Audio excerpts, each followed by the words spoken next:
Hello friends. कुछ बच्चों ने मुझसे पूछा था कि जो ऑप्शनल टाइप क्वेश्चन आते हैं लीगल इंग्लिश में वो किस तरीके के आते हैं। तो मैंने कुछ इम्पॉर्टेंट क्वेश्चंस ले रखे हैं। आप चाहो तो इनको नोट कर सकते हो। बेहद ही इम्पॉर्टेंट क्वेश्चंस हैं और आपको इनका आंसर निकालना है। मैं आपको इम्पॉर्टेंट क्वेश्चंस बता रही हूँ कि इस टाइप से लीगल इंग्लिश में ऑप्शनल टाइप क्वेश्चन आ सकते हैं। 60 to 70% चांसेस है आपके पासिंग मार्क्स तो आ ही जाएंगे, तो इनको प्रिपेयर करके जाना। तो पहला आपसे देखिए, सेक्शन क्या होता है। जो लीगल इंग्लिश का पेपर बनाया जाएगा आपका, उसमें जो ग्रामेटिकल यानी ग्रामर का जो पोर्शन है आपकी जो गाइड में बुक में दे रखा है, तो आप ग्रामर का पोर्शन ज़रूर देख लेना, क्योंकि उसमें से 30 to 40% उसी में से आता है। आपको सेंटेंस करेक्ट करने के लिए दिए जाएंगे वगैरह वगैरह, जो मैं अभी आपको बताने वाली हूँ। इसके अलावा जो भी आपने बुक्स में पढ़ा है, किस में, कॉन्स्टिट्यूशन ऑफ इंडिया में, कॉन्ट्रैक्ट में, इन सब में जो भी आपने पढ़ा है, तो उसके बारे में भी आपको सेक्शन देके यानी धारा देके पूछा जा सकता है कि ये किस में एप्लीकेबल होती है। आई होप आप समझ रहे होंगे। तो इस तरीके से आपसे पूछा जाएगा, जैसे कि सेक्शन अंडर सेक्शन 125, बहुत इंपॉर्टेंट सेक्शन है। Under section 125 CRPC the parents can claim maintenance from who of the following. मतलब ये है हिंदी में कि जो दंड प्रक्रिया संहिता है उसकी धारा 125 के तहत माता पिता भरण पोषण का दावा कर सकते हैं।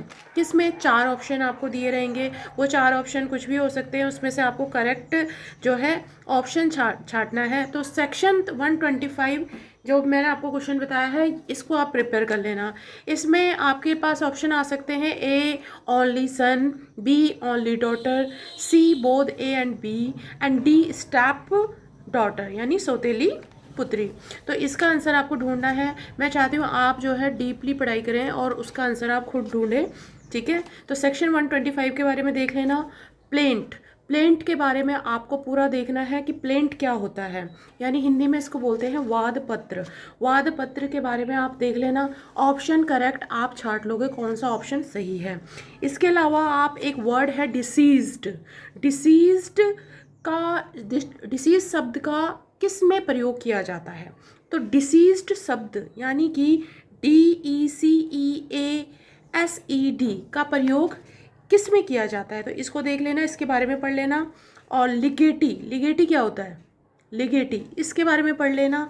इंपॉर्टेंट बता रही हूँ, इसमें से आपके इंग्लिश के लीगल इंग्लिश के पेपर में आएगा, ठीक है। तो लिगेटी का यूज़ किस में किया जाता है, और मैं आपको बता देती हूँ। आप चाहो तो नोट कर लेना और वीडियो पॉज कर करके आप इसको नोट कर सकते हैं, ठीक है। और इसके अलावा डोनर एंड डॉनी क्या होता है। डोनर सुना होगा ना आपने, डोनर डॉनी, आर पार्टीज़, क्या क्या होते हैं ये डोनर और डॉनी क्या होता है, किसमें इसका विक्रय विलेख में या फिर वसीयत में, पट्टा विलेख में, किस में इसका यूज किया जाता है, ठीक है। तो जो जो लिख बोल रही हूँ उसको आप नोट डाउन करते जाइए। और इसके अलावा प्लिया, जैसे कि आप इसमें कुछ क्वेश्चंस मोमडन विधि यानी जो मुस्लिम विधि है उसमें से भी क्वेश्चंस मैंने आपको बताया, जितने भी आपके लोग के सब्जेक्ट हैं उसमें से भी जो है ये कहीं से भी पूछ सकता है लीगल में। और ऑप्शन बना के आपको दे देगा, 4 ऑप्शन दे देगा, राइट आपको देखना है। तो इसमें एक मोमडन लॉ में से लिया गया है कि alibi, alibi the plea of alibi is taken, कहाँ से लिया गया है एलिबाई, ठीक है। तो ये भी आप देख लेना। मुस्लिम विधि का मैंने आपको बताया, मुस्लिम विधि में आपका जो है which is not an essential element of will under Muslim law, इस सब का आपको ज्ञान होना चाहिए। मैं आपको डिपोनेंट, डिपोनेंट एक बहुत ही इंपॉर्टेंट वर्ड है, इसको नोट कीजिए आप। डिपोनेंट के बारे में पढ़ना, ठीक है। डिपोनेंट का कहाँ यूज होता है, कहाँ पे भाई, सबसे नीचे डिपोनेंट लिखा रहता है। जब ये भी आप कोई सेल डीड करते हो, सिग्नेचर वगैरह होते हैं, डिपोनेंट क्या होता है उसके बारे में पढ़ लेना। और इसमें आपको चूज़ द करेक्ट सेंटेंस ऐसे दिए जाएंगे आपको।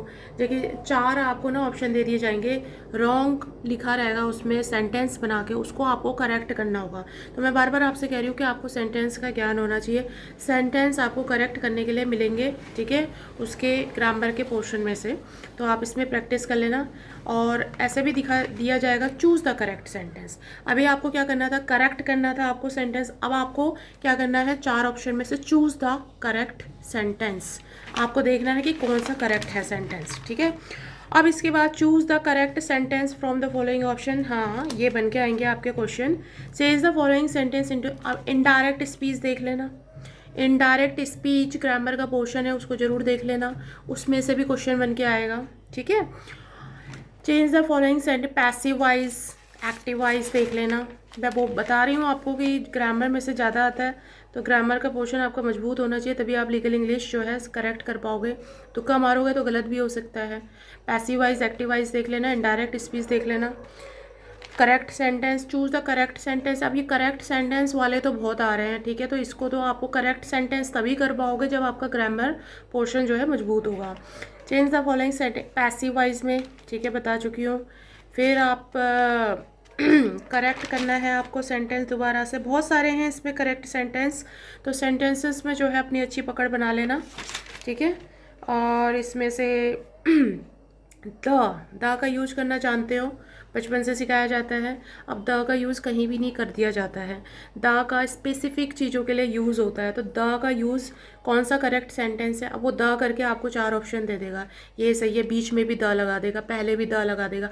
अब किस चीज़ के, द गंगा, द हिमालय, मतलब किस चीज़ के, वो आपको देखना है कि कौन सा करेक्ट सेंटेंस है, तो द का यूज़ देख लेना, ठीक है। अब इसमें आप देखिए, और आपके पास आएंगे क्वेश्चन इस तरीके से टेढ़ा मेढ़े करके आपके पास क्वेश्चंस आएंगे, उनको करेक्ट करना है। एंड और बता देती हूँ आपको, सही, right and correct the following से, बस करेक्ट वाले ज़्यादा है, तो आपको सेंटेंसेस में ना आपको पकड़ बनानी है। और ऐसा नहीं है, वो इनडायरेक्ट स्पीच से दे सकता है, पैसिव वॉइस से दे सकता है, वो आपको द से दे सकता है, एन से, एन के बना के दे सकता है। एन कहाँ पे लगेगा, वोवल्स क्या है, ए आई ओ यू, कंसोनेंट्स क्या है, ये सब का ज्ञान आपको होना चाहिए, ये आपकी लीगल इंग्लिश की बुक में है, ठीक है। तो इनको आप देखिए, ये छोटे छोटे मिस्टेक कर देते हैं बच्चे। और इसमें जैसे कि, हाँ, जैसे कि 12 टेंसेज है, उनका भी ज्ञान रखना, क्योंकि कहाँ पे कौन सी हेल्पिंग वर्ब यूज़ हो रही है वो भी उसमें भी बना के दे देंगे। अब आपको ऑप्शनल टाइप बता रही हूँ मैं, ऐसा ही क्वेश्चन बन के आएगा, इन चीज़ों को ध्यान रखना। और इसमें से जो कि आप एसर्टिव सेंटेंस के बारे में आपने पढ़ा है, एक्सक्लेमेटरी सेंटेंस बचपन से पढ़ते आए हो, तो आपको क्या करना है, ट्रांसफॉर्म, यानी ट्रांसफॉर्म करना है आपको, किसमें, एसर्टिव सेंटेंस में और एक्सक्लेमेटरी सेंटेंस में। तो ये आपको आना चाहिए, आप जब पढ़ोगे आप थ्योरेटिकल, तो आपको समझ में आएगा, ठीक है, ऐसे घबराना नहीं, आप बुक पढ़ना। करेक्ट द अच्छा, प्रोविजंस, इसमें देख लो, बुक में से आया हुआ है, which of the following provision related to uniform civil code. Uniform civil code आपके पास सब्जेक्ट है, इसमें जो है वो है समान सिविल संहिता, हिंदी में बोलते हैं। तो ये किस में है, अनुच्छेद, ये अब कौन सा है, अनुच्छेद आ गए हैं, ठीक है, इसमें सेक्शन नहीं होते, अनुच्छेद होते हैं, आर्टिकल। तो आर्टिकल 40 में है, 43 में है, 48 में है, 44 में है, देख लेना, इंपॉर्टेंट क्वेश्चन है।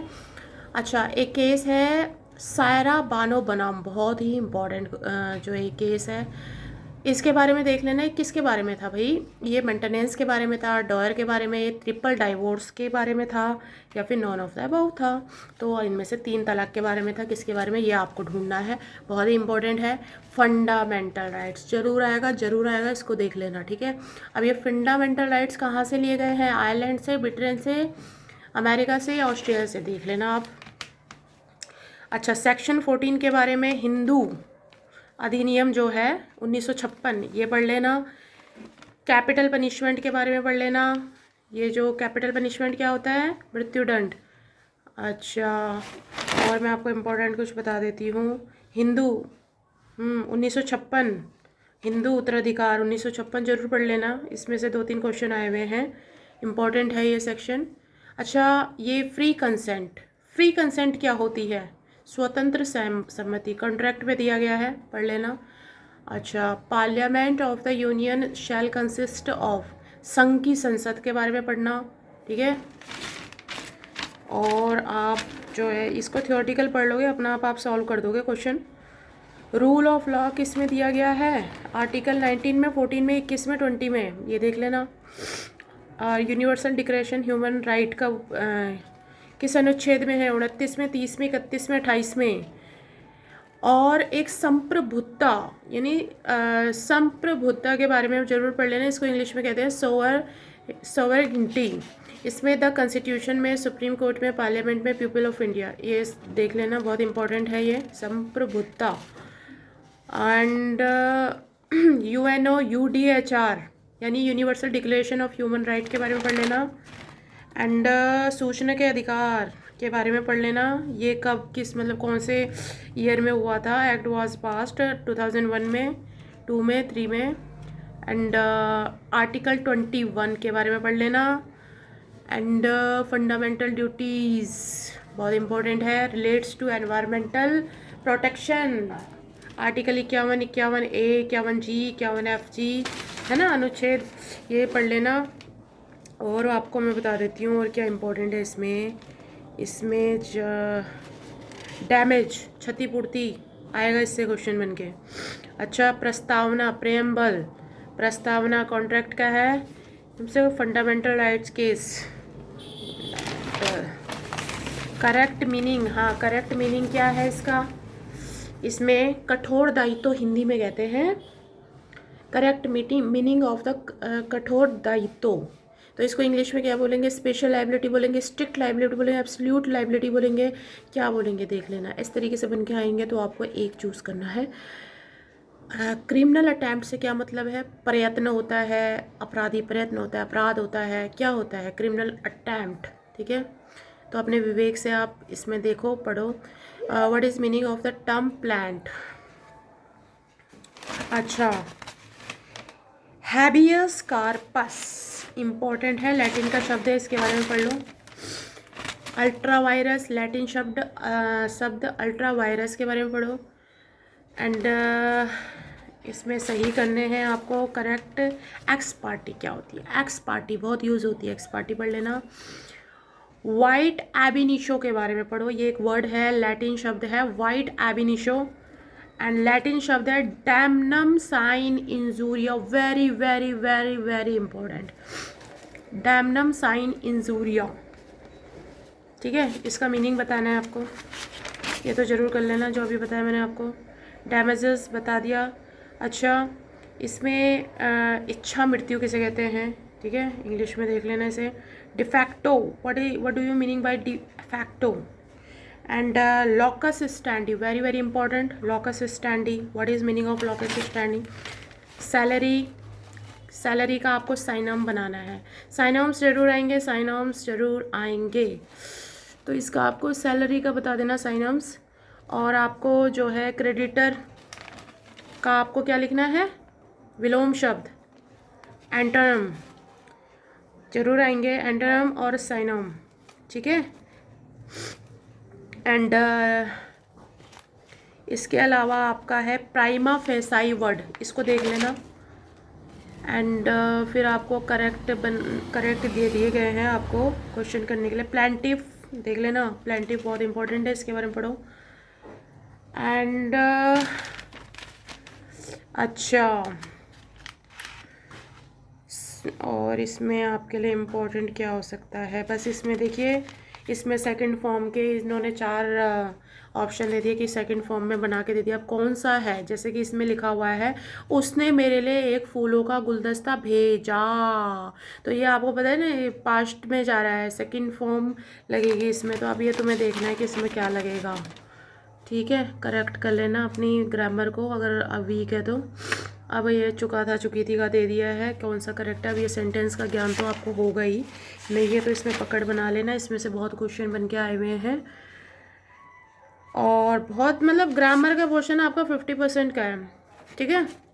And notification, choose the correct Hindi translation of the word notification का हिंदी में मीनिंग क्या है? सूचना है, कार्यविधि है, कार्यसूची, अधिसूचना है, इस तरीके से भी आ जाएगा।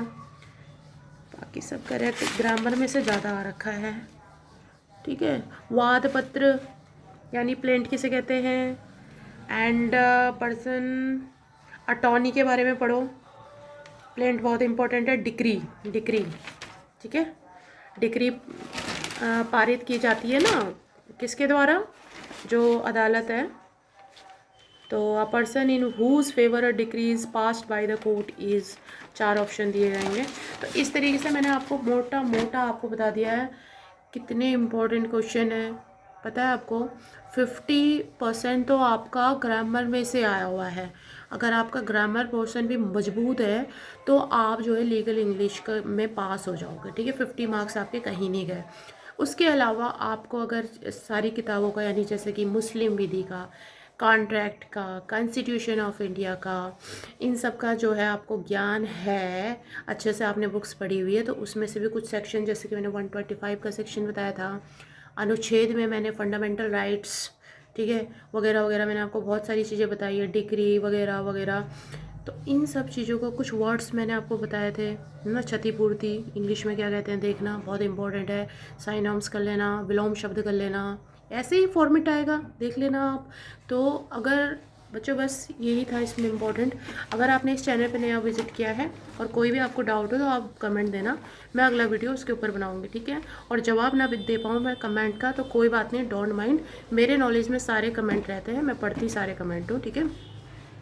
तो मेरी कोशिश रहेगी कि अगर 2-4 कमेंट एक जैसे आते हैं तो मैं उस पर वीडियो बनाऊँगी। Thank you so much.